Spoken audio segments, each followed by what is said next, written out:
Oke, teman-teman, langsung kita bahas soal yang pertama. Soalnya adalah Anda diminta oleh direktur perusahaan untuk menjadi ketua sekaligus penanggung jawab sebuah tim di kantor Anda. Padahal Anda merasa belum pantas, sebab masih ada manajer yang Anda anggap mampu. Sikap yang harus Anda lakukan adalah A. Mempertimbangkan permintaan tersebut dan minta saran atau masukan dari manajer Anda.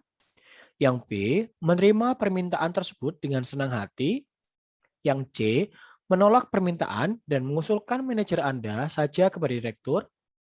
Yang D, menerima tawaran tersebut agar Anda bisa naik jabatan sejajar dengan manajer Anda. Ingat teman-teman, di sini dalam suatu struktural di kantor gitu ya. Jadi ada pimpinan puncak, kemudian menengah, ada yang di bawahnya. Nah, di sini si tokoh Anda ini dia memiliki pimpinan yaitu si manajer. Namun, pihak pimpinan puncak langsung mengamanahi sebuah tanggung jawab kepada si tokoh Anda ini. Nah, sehingga hal yang paling baik dilakukan oleh si tokoh Anda ini apa kira-kira gitu ya. Nah, ini terkait dengan unsur kerjasama teman-teman, yaitu pada level 1, indikator 1 yaitu berpartisipasi sebagai anggota tim yang baik, melakukan tugas atau bagiannya, dan mendukung keputusan tim. Jadi hal yang paling tepat dilakukan oleh si tokoh Anda ini ya dia harus mempertimbangkan permintaan tersebut dan minta saran atau masukan dari manajer ini. Sehingga nanti setelah mendapatkan saran dari manajer, biasanya nanti akan muncul keputusan yang pas ya. Jadi kita sambil diskusi, barangkali nanti misalkan si manajer oke, akan mendapatkan semacam masukan gitu ya dalam mengetuai sebuah tugas. Jadi itu. Jadi di sini jelas yang mendapatkan poin tertinggi adalah opsi A. Kenapa tidak B?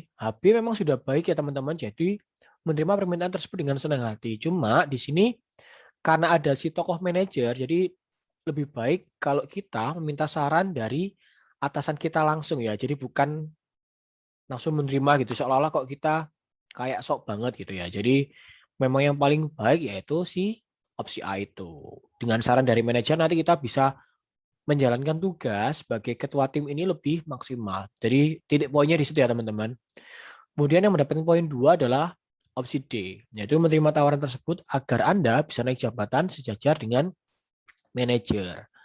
Kemudian yang terendah adalah opsi C, yaitu menolak permintaan dan mengusulkan manajer Anda saja kepada direktur. Jadi intinya teman-teman jangan memilih opsi yang menolak gitu ya dalam kasus ini. Nah, seperti itu. Jadi jelas di sini karena dia menolak seolah-olah kayak menyepelekan gitu ya kepercayaan yang diberikan dari pimpinan puncak kepada kita. Gitu ya teman-teman. Kita langsung ke soal berikutnya. Mengingat tingginya kasus COVID-19 akhir-akhir ini, pemerintah mengeluarkan kebijakan PPKM Mikro secara ketat. Merespon kebijakan tersebut, Ketua RT di kompleks saya mengadakan piket bergilir untuk memasok bahan makanan apabila sekitar komplek perumahan ada warga yang terpapar COVID-19 dan mengharuskannya untuk isolasi mandiri. Sikap saya adalah A.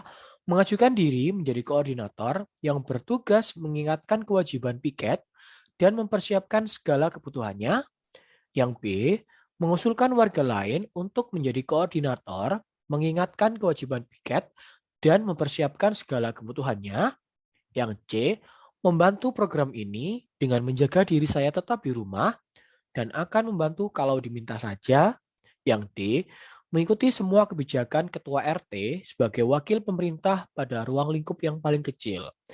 Ya teman-teman, di sini karena kita sebagai warga, kita punya pemerintah terkecil dalam unit itu. Jadi pemerintah tersebut gitu ya adalah Pak RT. Jadi apapun yang dilakukan atau kebijakan yang dikeluarkan oleh RT ya harus kita dukung, harus kita support kalau perlu kita bantu gitu ya. Nah, jadi di sini terkait dengan unsur integritas teman-teman, yaitu level 2, indikator kedua yaitu menerapkan norma-norma secara konsisten dalam setiap situasi pada unit kerja terkecil. Ini sudah jelas ya, berarti kita harus menerapkan aturan yang dibuat si PRT itu. Nah, jadi jelas bahwa yang mendapatkan poin tertinggi adalah opsi D, teman-teman. Mengikuti semua kebijakan ketua RT sebagai wakil pemerintah pada ruang lingkup yang paling kecil.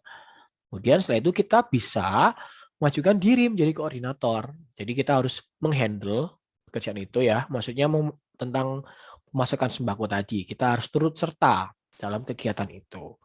Kemudian yang mendapatkan poin 2 yaitu B, mengusulkan warga lain. Di sini cenderung apa ya, melempar jabatan ke orang lain. Padahal kalau misalkan kita tidak mau menghandle ya kita tidak perlu mengorbankan orang lain seperti itu. Jadi perbuatan saling menunjuk itu harus dihilangkan teman-teman. Gitu ya. Makanya kok dia mendapatkan poin terendah gitu ya. Nah, yang mendapatkan poin 2 tadi opsi C, membantu dengan tetap stay di rumah. Gitu ya teman-teman, kita lanjut ke soal berikutnya. Anda ditawari oleh seorang staf HRD di sebuah instansi bahwa Anda bisa diterima sebagai karyawan di perusahaan tersebut. Namun, Anda dimintai sejumlah dana agar proses tersebut berjalan lancar. Sikap Anda adalah A. Memberikan dana tersebut asal Anda bisa bekerja di perusahaan itu. B. Menolak tawaran itu dan mencoba melamar dengan cara yang baik atau ikut seleksi. C. Mempertimbangkan tawaran itu. Yang D. Melaporkan ulah oknum HRD itu kepada pimpinan perusahaan. Nah, jelas teman-teman soal ini terkait dengan unsur integritas. Jadi say no to KKN ya. Jadi ini semacam menyogok kan. Jadi jelas bahwa itu perbuatan yang tidak baik, maka yang mendapatkan poin tertinggi di sini adalah opsi B ya, jelas ya, menolak tawaran itu dan mencoba melamar dengan cara yang baik. Atau kita harus ikut seleksinya secara wajar gitu ya. Hal ini terkait dengan integritas level 2, indikator kedua, yaitu menerapkan norma-norma secara konsisten dalam setiap situasi pada unit kerja terkecil. Gitu ya. Jadi jelas bahwa yang mendapatkan poin 4 itu opsi B. Jadi kemudian disusul oleh opsi D, kita harus laporkan si oknum HRD itu kepada pimpinan agar dia jera gitu ya. Dan disusul oleh opsi C dan opsi A. Tapi yang pasti teman-teman opsi C dan A harus kita hindari.